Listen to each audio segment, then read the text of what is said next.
धमाके के बाद देश भर में सुरक्षा एजेंसियां अलर्ट पर हैं। लेकिन सबसे बड़ा सवाल यह है, जब हथियार पाकिस्तान से ड्रोन के जरिए राजस्थान में गिराए जा रहे थे तो हमारी सुरक्षा एजेंसियां क्या कर रही थी? जी हां, दिल्ली ब्लास्ट के बाद गुजरात एटीएस ने 3 आतंकियों को गिरफ्तार किया। डॉक्टर, स्टूडेंट और मौलवी के इस नेटवर्क ने वो कर दिखाया जिसकी कल्पना भी डर पैदा करती है। डॉक्टर अहमद मोइनुद्दीन सैयद, आजाद सुलेमान शेख और मोहम्मद सुहेल तीनों अलग अलग राज्यों से हैं, लेकिन एक ही मिशन पर थे: हथियार लाना, फैलाना और देश के कई हिस्सों में तबाही मचाना।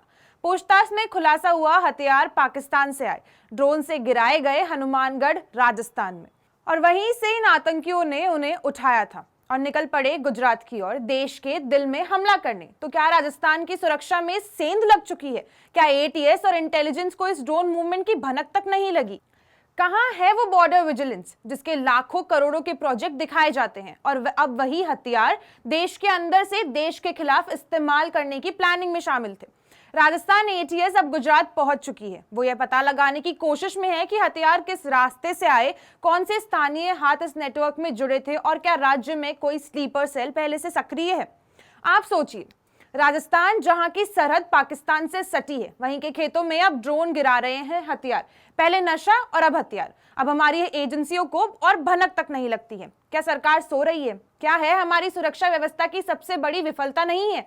जब ड्रोन से हथियार राजस्थान में गिराए जा रहे थे तो वो कौन निगरानी रख रहा था उसकी? कहां थे वो कैमरा, वो बीएसएफ गश्त, वो इंटेलिजेंस नेटवर्क? और ये सिर्फ हथियारों की बात नहीं है, ये उस भरोसे की बात है जो आम आदमी अपने देश की सुरक्षा पर करता है। वो भरोसा जो हर बार किसी अलर्ट और तैयारी के नाम पर टूटा है। कभी सीमा से ड्रोन आता है, कभी अंदर से मॉड्यूल बनता है और हम बस सुनते हैं एटीएस सतर्क है। सवाल है, कब तक सिर्फ सतर्कता की खबरें आएंगी? कहां जवाबदेही होगी? आज हम ये सवाल सरकार से पूछ रहे हैं कि जब हथियारों की खेप राजस्थान में गिरी तो एजेंसियों को खबर क्यों नहीं लगी? क्या राजस्थान में कोई आतंकी नेटवर्क पल रहा है जिसे अब तक किसी ने देखा तक नहीं है? राजस्थान एटीएस के आईजी खुद मान चुके हैं कि जांच की दिशा अब बड़ी है और ये पता लगाया जा रहा है कि क्या आईएसआईएस कोई या और कोई आतंकी संगठन राजस्थान में पैर जमाकर बैठ चुका है। इस बीच जालौर के सांचौर में मौलवी ओस्मा की गिरफ्तारी हुई और उसके मोबाइल की फॉरेंसिक जांच की उम्मीद की जा रही है कि इस मोबाइल से कई और राज खुल सकते हैं।